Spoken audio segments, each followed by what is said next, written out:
আসসালামু আলাইকুম। Bangladesh private car driver motor শ্রমিক ইউনিয়ন একতা, আমি মোহাম্মদ ইমরান শেখ ইমন। সম্মানিত চালক ভাইরা, আপনাদের মাঝে আজকে একটি বিষয় নিয়ে আলাপ করতে আসলাম। বিষয়টা হচ্ছে, আমাদের বাংলাদেশে ইদারিং সরকার যে আইনটা করে দিছে মামলা এবং অটো মামলা, ভিডিও মামলা, এই মামলা থেকে আমাদের বাঁচার একটি উপায় হচ্ছে সতর্কবার্তা। এআই যে ক্যামেরাটি হয়েছে আমাদের বাংলাদেশে, এআই ক্যামেরা দিয়ে আমাদের গাড়ির উপরে মামলা হচ্ছে। এই মামলাটি যদি ভাঙাইতে যাওয়া হয় 2-5 হাজার টাকাও লেগে যায়। তো সম্মানিত চালক ভাইরা, এই টাকাটি বিভিন্ন মানুষের চাকরি চলে যাচ্ছেন, এই মামলা থেকে বিভিন্ন মানুষের চাকরি চলে যাচ্ছে। মালিকরা এই দায়টা নিতে চাচ্ছে না।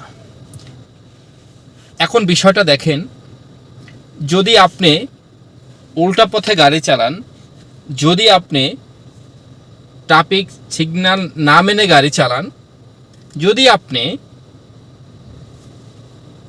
যে এআই ক্যামেরা যে এরিয়ার মধ্যে দিয়েছে ওই এরিয়া থেকে যদি আপনি সতর্কবার্তা না থাকেন, তাহলে কিন্তু এটা মালিকদের দায়ভার পড়ে না। কারণ আমি একজন ড্রাইভার হওয়ার ক্ষেত্রেও যদি আমি এই নিয়ম শৃঙ্খলা না মানি, এই রুলস যদি আমি না মানি, তাহলে অবশ্যই আমাকে মামলা খেতে হবে। সাপোজ মামলা কোথায় গেলে মালিক পক্ষ দিতে বাধ্য থাকিবে, সেটা আমি আপনাদের উদাহরণ দিয়ে বোঝাচ্ছি। সাপোজ একটা মালিক পক্ষ মার্কেটে গিয়েছেন, ওইখানে রং পার্কিং করেছেন, মালিক একটা জায়গায় গিয়েছে, আপনি রং পার্কিংয়ে দাঁড়ায় আছেন, সেইখান থেকে আপনি যদি মামলা খান, সেটা দায়ভার হচ্ছে মালিককে নিতে হবে। আমি কেন বললাম, সবগুলো মামলা যেখানেই খায় না কেন, সব মামলার দায়ভার মালিকদের নিতে হবে। কিন্তু এরই মাঝেও আমাদের যেটা সতর্কবার্তা, যেটা আমাদেরকে বুঝাবে, এইটা থেকে যেন আমাদের সকলকে সতর্ক থাকতে হবে।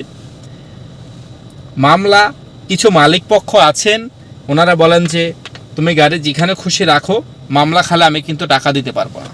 এরকম অনেক মালিক আছে। তো আমাদেরকে সতর্কবার্তা তো বলেই দিয়েছেন। তো অবশ্যই আমি বলতে চাই, আমাদের বাংলাদেশে এআই মাধ্যমে যে ভিডিও মামলাটি এসেছেন, এই ভিডিও মামলাটি যেন চলমান যেন থাকে। এই মামলার ধারায় শুধু করলেই হবে না, বাংলাদেশে প্রত্যেকটি লেন বাই লেন গাড়ি চালানোর পারমিশন দিতে হবে। প্রত্যেকটি ভিআইপি এলাকাতে গাড়ির লেন বাই চলার পারমিশন দিতে হবে। গাড়ি কত স্পিডে চলবে সেটার পারমিশন দিতে হবে সরকারকে। এবং আমি সরকারকে বলতে চাই, বাংলাদেশ সমস্ত চালক ভাইয়ের উপর আপনারা পেশারগত করবেন না, এবং চালক ছাড়া পৃথিবীর কোথাও যাওয়া সম্ভব নয়।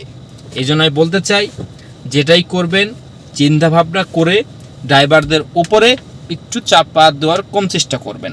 তো অবশ্যই আমার ভিডিওটি যদি আপনাদের ভালো লাগে, অবশ্যই লাইক কমেন্ট করে শেয়ার করে পাশেই থাকবেন। জিন্দাবাদ শ্রমিক ইউনিয়ন একতা। আসসালামু আলাইকুম।